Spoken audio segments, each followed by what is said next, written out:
кажа малко за шините на Теди. Значи този неговия апарат, който е непосилен за мен, честно казано. Тук някой се загуби нещо. Какво е това?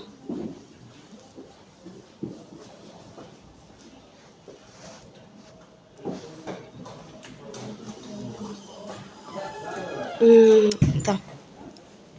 Сумата, която трябваше да събера за този апарат е 11 000 лева. За жалост, за нас е непосилна. Ние не можем да я съберем. Обиколихме доста ортодонти, доста места. Опитахме се на изплащане. Не става.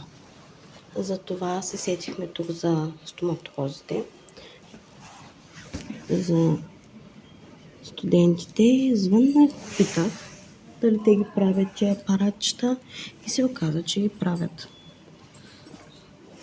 Започнахме да идваме тук, като в същото време работят с един-два зъба там, че има някакви кареси.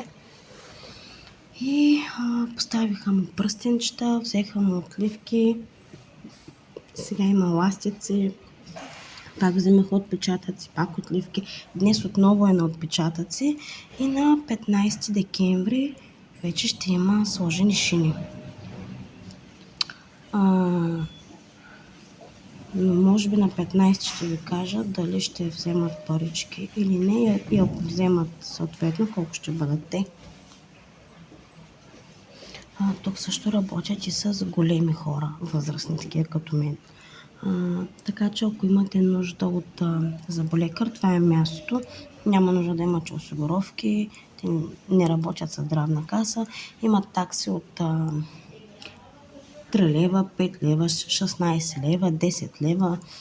Така варират нещата, така че може да се възползвате от услугите им. Освен студентите, тук има и лекари, които наблюдават тяхната работа постоянно. Така че няма да сбъркате.